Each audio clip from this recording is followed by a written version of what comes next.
Hey guys, it's George from Snap Sponsorship. Today I'm at Woodham Mortimer Cricket Club, my home club, to learn how we went from 0 to 50 sponsors using Snap Sponsorship.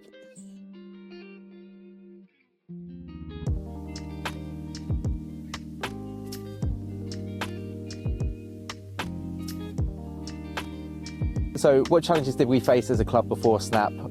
Throughout my time here as a committee member, the idea of sponsorship was always just sort of put off for many different reasons, whether that was this rural community that we're part of, the reduced membership base, but also the private facilities that we rent here, which prohibits the use of physical advertising. And often we would go to businesses and they would ask for a banner or a board, and it's not something we can unfortunately do. So sponsorship was just always thought of as something that won't work at the club, unfortunately. So during our time at Snap, we've now gone from 0 to 56 sponsors as of today, all through sort of local community businesses, family and friends that run businesses, but also, for the use of social media promotion, businesses that are further afield from our local community. So it's been a great way to engage that area and expand our reach.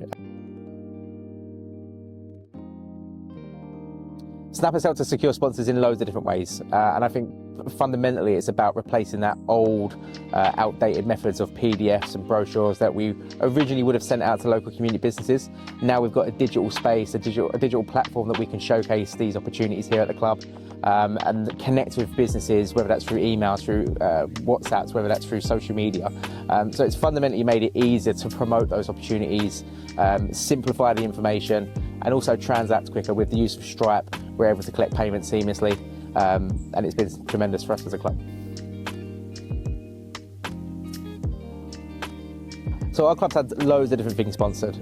What you'll notice here at this ground, there is no physical advertising. We don't do boundary boards, we don't do roadside signage, obviously because we're prohibited as a club that plays on private land. But that hasn't stopped us from having our kit sponsored. That hasn't stopped us from having individual players and individual awards, like a Player of the Month award that we had sponsored last season. Going into this season, to try and make that process a lot more manageable, we had a sponsorship raffle which sold individual tickets through the system. It compiled around 20 to 25 different benefits for one lucky winner, and that announcement was drawn last Sunday. So now we're going to be able to work with one brand that sponsored our training kits for next season. So a multitude of different things, and actually it's opened our eyes as to how many different things are possible through sponsorship, rather than the lick and stick approach of having a brand logo on a banner or a board, which I think is a hurdle that a lot of clubs unfortunately face throughout the UK. So sponsorship is crucial to our club, and the reason for that is because fundraising at any club, regardless of sport, size, skill or location, is just fundamental to how we run and how we operate. Funding comes from loads of different things for this club. It's annual subs, it's match day fees, it's bar takings, it's crowdfunding, it's donations, but also sponsorship is just one of those angles for us to secure more income. And before, not having that kind of utilised, I think significantly hurt us as a club.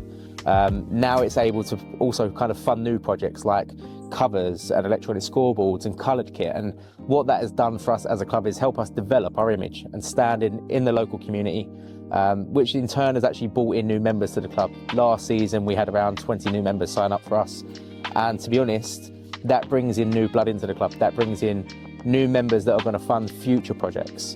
Also, what it's done as well is made us realise that every single member, fan, social media follower is a potential customer to these products, these services and experiences that are within our local community. So the more members we have, the more value we have. And if we can retain those members, then obviously we're a much more valuable partner to local community businesses. There's loads of different benefits of having a digital platform like Snap. I'm a busy person, I've got a day job, I'm also a grassroots sports volunteer. Having any kind of system that can automate the process from start to finish is just something that's going to make my life easier. I've got so many different jobs at this club, whether that's managing social media, managing players, picking teams out. Having a system that can work in the background for us to, again, host our opportunities for sponsorship, but then also transact. Doesn't mean I have to chase payments, it doesn't mean I have to worry about promoting sponsors. All of that system can be automated within Snap, and it's just been an incredible weight off my shoulders as someone that runs this club here. I would recommend Snap to any club of any size, scale, skill, or anyone located in the UK that is looking to raise more funding through the vertical of sponsorship. As I've said before, funding is vital to make sure that our clubs are surviving, but also going on to the next bigger and better thing. Sponsorship is no more important than crowdfunding. It's no more important than donations or match day fees or annual subs, but it's just another avenue for your club to explore within.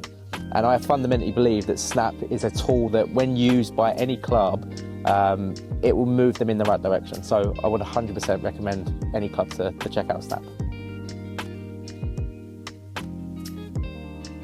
So we've currently got people signed up to go onto like a training to become coaches.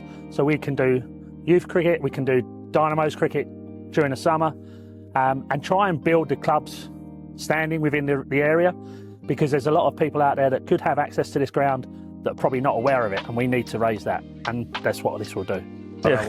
Mine one's better. Yours is heavier than mine, where's that?